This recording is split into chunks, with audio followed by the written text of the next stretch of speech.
Fox's Book of Martyrs, Chapter 7, an account of the life and persecutions of John Wickliffe. It will not be inappropriate to devote a few pages of this work to a brief detail of the lives of some of those men who first stepped forward, regardless of the bigoted power which opposed all Reformation, to stem the tide of papal corruption and to seal the pure doctrines of the gospel with their blood. Among these, Great Britain has the honor of taking the lead, and first maintaining that freedom in religious controversy which astonished Europe and demonstrated that political and religious liberty are equally the growth of that favored island. Among the earliest of these eminent persons was John Wickliffe. This celebrated reformer, denominated the Morning Star of the Reformation, was born about the year 1324 in the reign of Edward II. Of his extraction we have no certain account. His parents designed him for the church, sent him to Queen's College, Oxford, about that period founded by Robert Eaglesfield, confessor to Queen Philippi.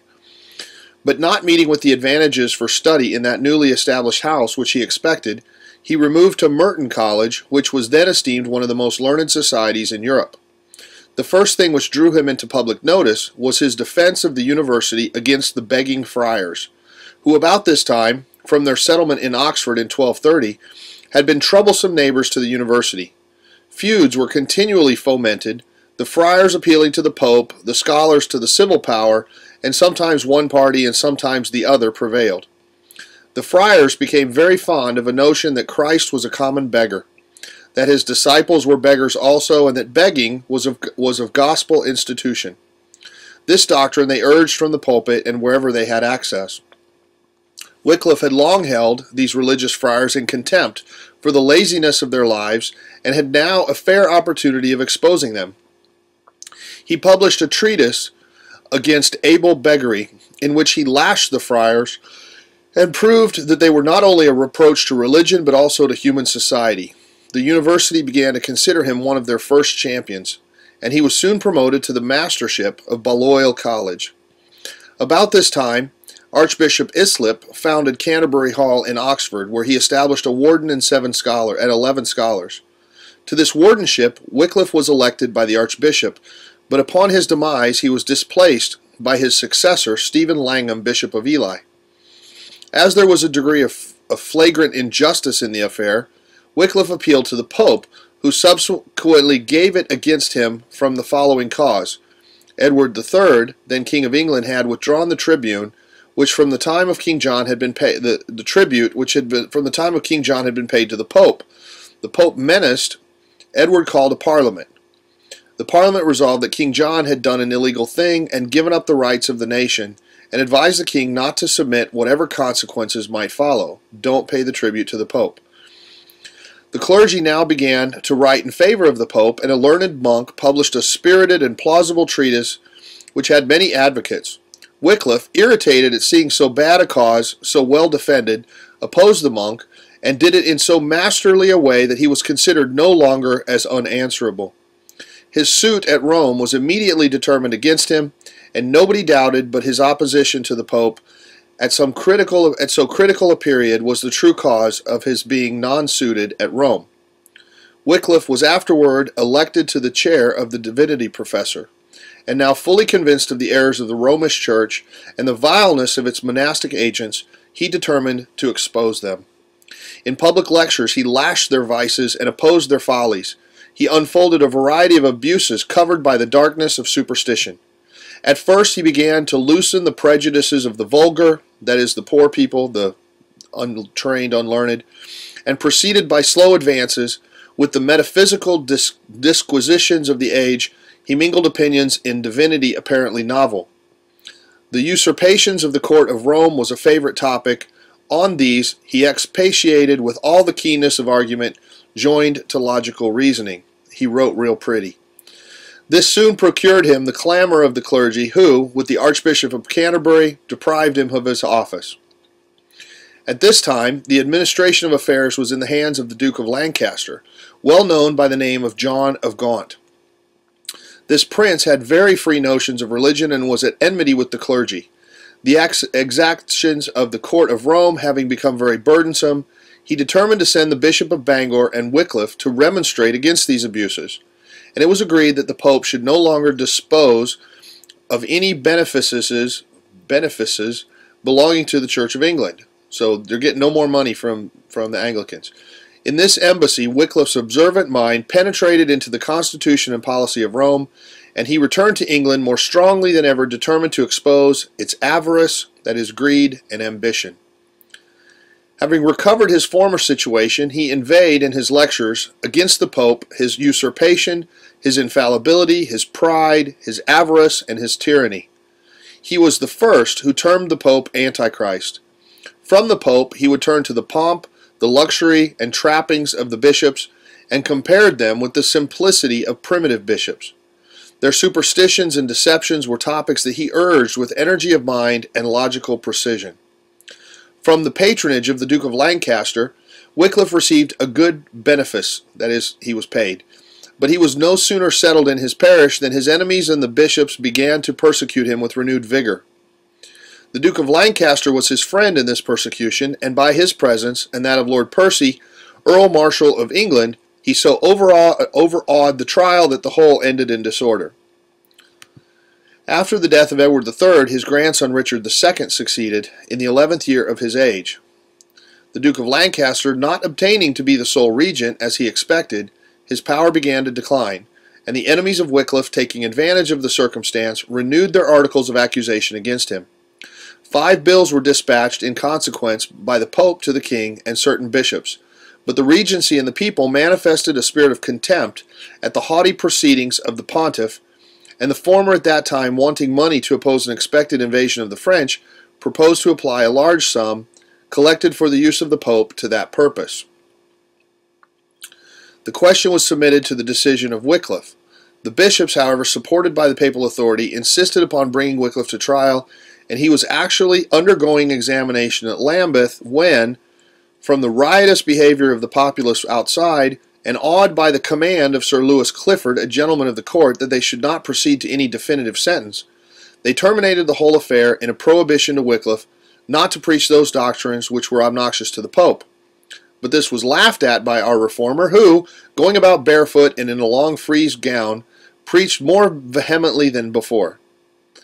In the year 1378, a contest arose between 2 popes, Urban VI and Clement VII, which was the lawful pope and the true vice-regent of God.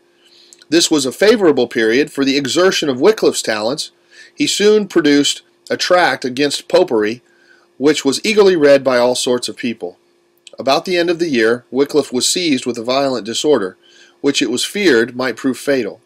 The begging friars, accompanied by 4 of the most eminent citizens of Oxford, gained admittance to his bedchamber and begged of him to retract, for his soul's sake, the unjust things he had asserted of their order, evidently taking credit for him being sick.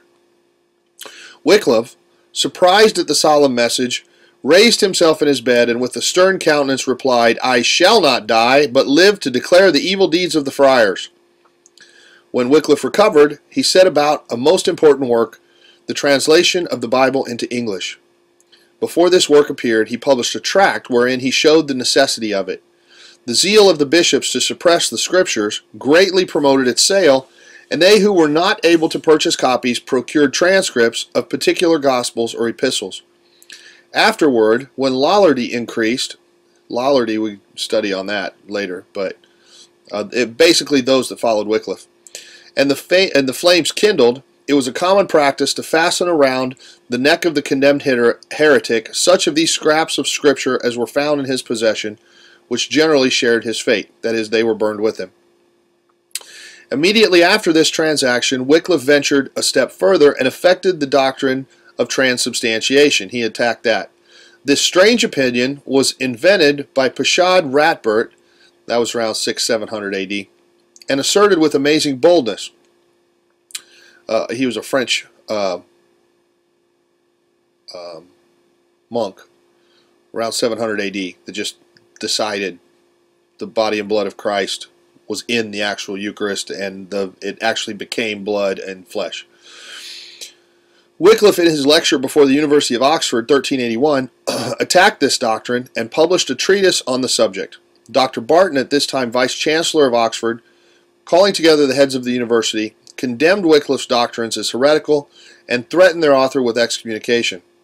Wickliffe could now derive no support from the Duke of Lancaster, and being cited to appear before his former adversary, William Courtenay, now made Archbishop of Canterbury, he sheltered himself under the plea that as a member of the university he was exempt from episcopal jurisdiction. This plea was admitted, as the university were determined to support their member. The court met at the appointed time, determined at least to sit in judgment upon his opinions, and some they condemned as erroneous and others as heretical. The publication on this subject was immediately answered by Wickliffe, who had become a subject of the Archbishop's determined malice. The king, solicited by the Archbishop, granted a license to imprison the teacher of heresy, but the Commons made the king revoke this act as illegal.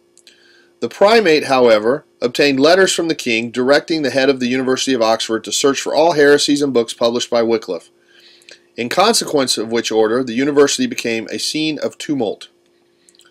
Wickliffe is supposed to have retired from the storm into an obscure part of the kingdom. The seeds, however, were scattered, and Wycliffe's opinions were so prevalent that it was said if you met two persons upon the road, you might be sure that one was a Lollard, those that supported Wickliffe. At this point, the disputes between the two popes continued. Urban published a bill in which he earnestly called upon all who had any regard for religion to exert themselves in its cause and to take up arms against Clement and his adherents in defense of the Holy See. A war in which the name of religion was so vilely prostituted roused Wycliffe's inclination even in his declining years. He took up his pen once more and wrote against it with the greatest acrimony.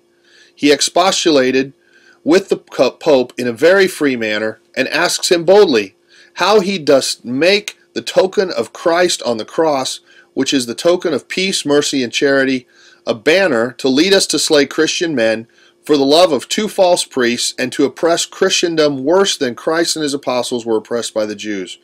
When, said he, will the proud priest of Rome grant indulgences to mankind to live in peace and charity, as he now does to fight and slay one another?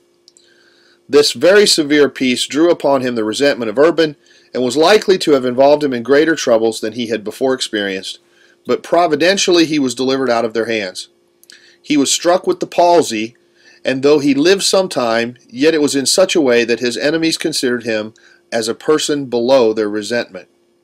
Wickliffe returned within short space, either from his banishment or from some other place where he was secretly kept, repaired to his parish of Lutterworth, where he was a parson, and there quietly, departing this mortal life, slept in peace in the Lord, in the end of the year 1384, upon Sylvester's day.